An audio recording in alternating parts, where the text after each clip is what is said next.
কবি কেষ্টমণ্ডলের কবিতা কারণ আমি মেয়ে। যেদিন প্রথম আলো জেলে ধরাতে এলাম, এসেই জানলাম না, আলো নয়, অন্ধকার নিয়ে জন্মেছি। কারণ আমি মেয়ে। আমি মেয়ে বলে মা তো ভয়ে সিটিয়েছিল বিছানার এক পাশে। বাবা দুদিন আমার মুখ দর্শন করেননি। দাদু মিষ্টিগুলো ধুত্তর বলে ফেলে দিল মাছ পুকুরে। আমি মেয়ে বলে ঠাম্মি মুখ বাঁকিয়ে পাড়ায় পাড়ায় বলে বেড়ালো, কি আবার হবে, খরচের জোগাড় হয়েছে আবার। সতিকা ঘরে টিম টিম করে জ্বলা আলোয় শুধু মা আমাকে প্রাণ ভরে দেখে বলতো, কেন এলি তুই শুধু আমার যন্ত্রণা বাড়াতে? জানিস না এরা ছেলে চায়, ছেলে, বংশের প্রদীপ, আত্মমর্যাদার প্রতীক। দেখছিস না ঘরে কেমন কাল বৈশাখীর মতো গুরুগম্ভীর মেয়ে, কেমন অসহায় নিস্তব্ধতা। তোকে বড় হতে হয়তো দেবে, কিন্তু মানুষ হতে দেবে না। আরে নারী তো সন্তান জন্মদানের একটা যন্ত্র মাত্র। সেই যন্ত্র হতে পরে জন্ম নিল আমার অনুজ ভাই সুভাষ।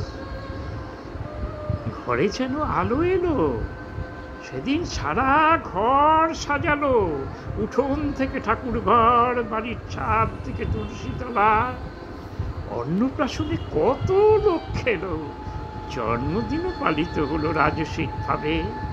কিন্তু আমার বেলায় থাক, না বলাই ভালো। কারণ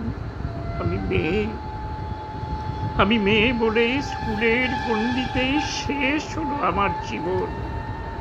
উচ্চ শিক্ষা কি দরকার আমার? আরে একদিন তো পরের ঘরে। কারণ আমি মেয়ে। ভাই বড় হলো, উচ্চ শিক্ষা পেল, দিনের পর দিন রাত করে বাড়ি ফিরলে বাবা চুপ করে থাকতো। অথচ শৃঙ্খলা সমস্ত বেরি আমার পায়ে বাঁধা ছিল। কারণ আমি মেয়ে। রঙিন মেঘের মাঝে সূর্যাস্তের অপরূপ দৃশ্য, সেই দৃশ্য দেখার সৌভাগ্য আমার হয়নি কখনো। তার আগে বন্দী হতে হতো আমাকে রক্ত শাসনের চার দেওয়ালের মাঝে। কারণ আমি মেয়ে বলে স্বামীর পরকীয়াও মুখ বুঝে মেনে নিতে হতো আমাকে। পুরুষরা নাকি অমন হয়, তাদের ধরে রাখার সব দায়িত্ব আমার, ঠাম্মি তাই বলেছিল।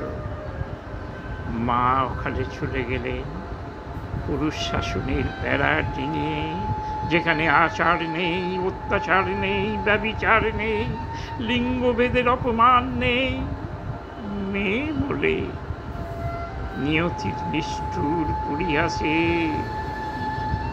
ভাই থেকে বিতাড়িত বাবা একদিন মা বলে আশ্রয় নিল আমার আঁচলের তলে।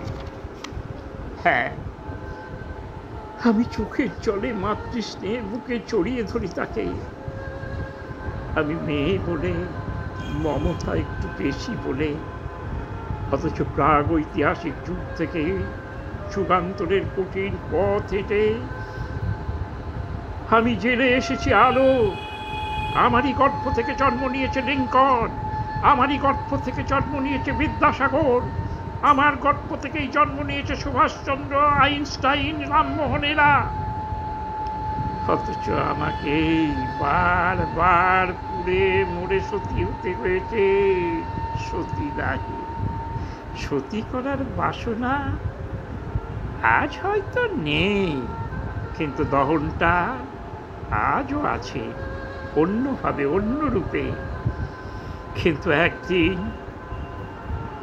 একদিন নারীর ঠোঁট রেঙে উঠবে রক্ত দিয়ে, অসামান্য পদভারে কেঁপে উঠবে ধরিত্রী। দারুণ জ্যোতিষপুঞ্জে ভাসিত হবে চারিদিক, নবালোকে নবদিগন্তে উন্মোচিত হবে আমার অসহায় আতঙ্ক, দেখতে থাকবে সবাই রণচণ্ডী রণমূর্তি ধারিণী একবিংশ শতাব্দীর নারী শক্তি।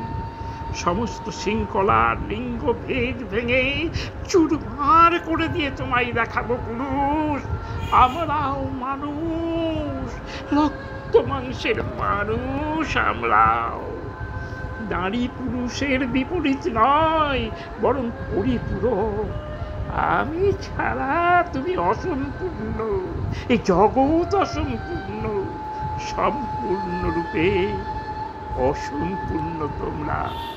নমস্কার।